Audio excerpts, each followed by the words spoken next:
Greetings, friends, and thanks for being here. I just want to take one moment of silence for Michael Van Leesten, the champion of civil rights, on this, the 400th anniversary of slaves arriving in this country. So if we could just give a moment of silence for him.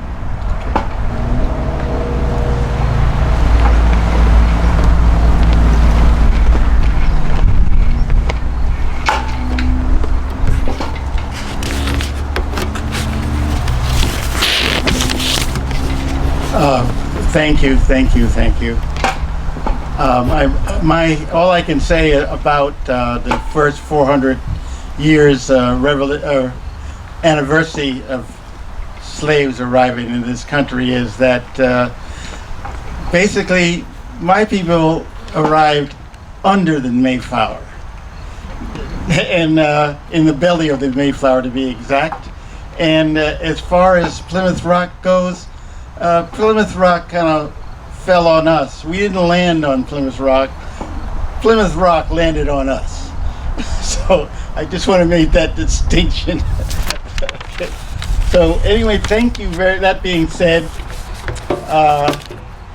it's a pleasure to see you here today and to celebrate the lives of people like Michael Van Leesten, who with great courage, talent, and sheer determination shaped this country.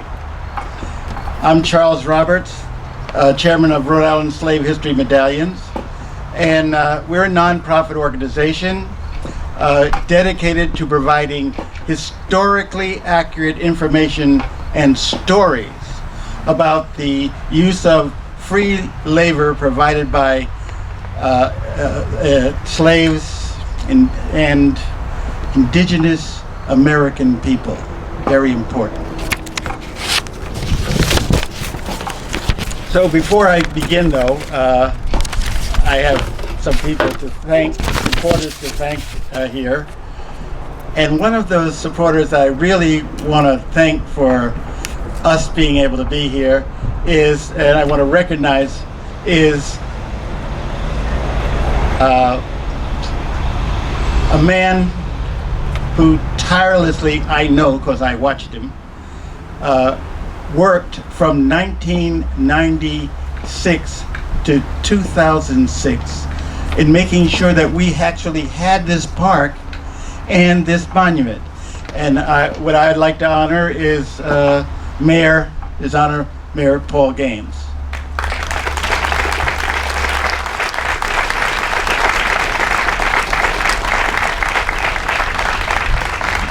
Thank you. We really appreciate your service to this community, and God bless you for it. Okay. Next, I'd like to recognize some of the people other supporters we have here. There's Lynn Ceglie from the City Council of Newport. There's Marvin Abney, State Representative, right here. There's Jim 70. I see him over there in the corner, and Lou De Palma.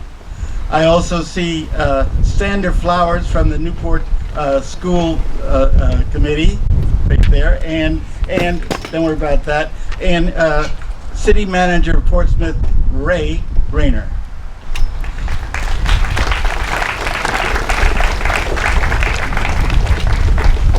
Yeah.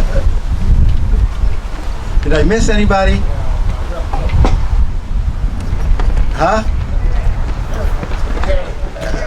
Hey, how you doing? I didn't see you back there. Behind all the tall people. Thank you. I also want to thank our donors, because without their financial support, this just wouldn't be happening. And one of those people here from the Heritage Harbour Foundation is Dr. Joyce Stevos. She's right here in the front row. And I'm looking to see Adrienne Bonet. Is she here? She's from the Rhode Island Foundation. Nope, she didn't make it. Oh, that's bad. Me and in trying to do these things, I work day and night. I wake up and go back to sleep, and so I thank God for her. She's an angel and a blessing to me.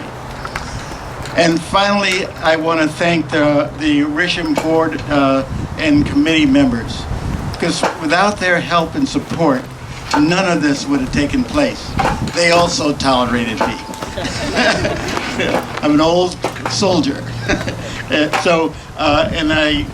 I call them the people of like kind, because they're people who are in support of transformation, and this transformation that's going to be taking place just because this information is being put out there. So I'd like you to give them a hand.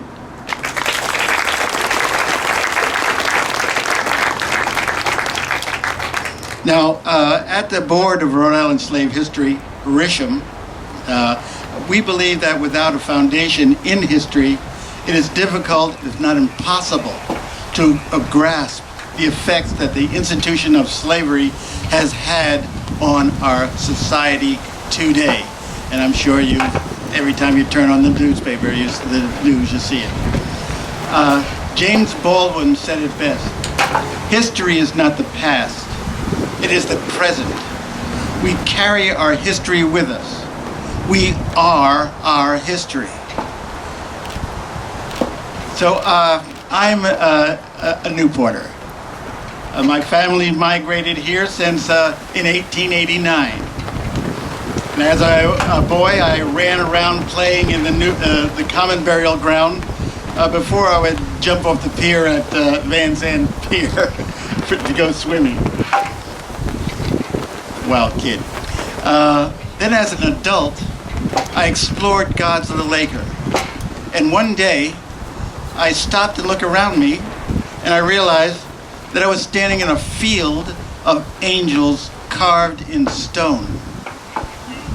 There was one stone carving, carved and signed by an enslaved African, Pompey Stevens, for his deceased brother, Cuffy Gibbs. Really affected me.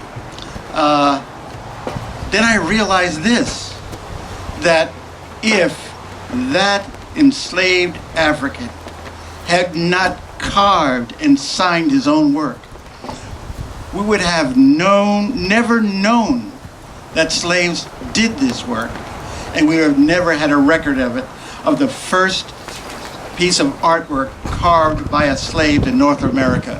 And it's still there. It's gorgeous.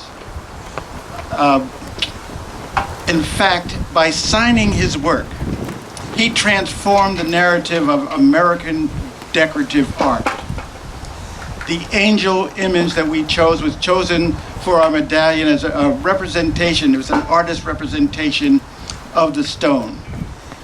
Because this stone is carved by a slave, for a slave, in 1768. Now imagine this, as I have. You're a slave in the 1700s, where you're considered as chattel, where having a family is not a privilege afforded to you because your family could be sold at any time.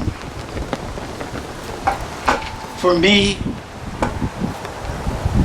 carving of this soul effigy, think about it. This is the representation of your spirit leaving your body and entering into the heavens through the wings of angels. This was more than just an act of pure artistic expression. It was an act of defiance, where he asserted his personal identity as a human being in 1700. So I gathered a group of people of like minds together, and we decided to use the medium of art as a portal to give an audience a new way of seeing the history around them in a different perspective, like I had experienced when I was in Common Burial Ground. A sea of stone angels. Imagine this.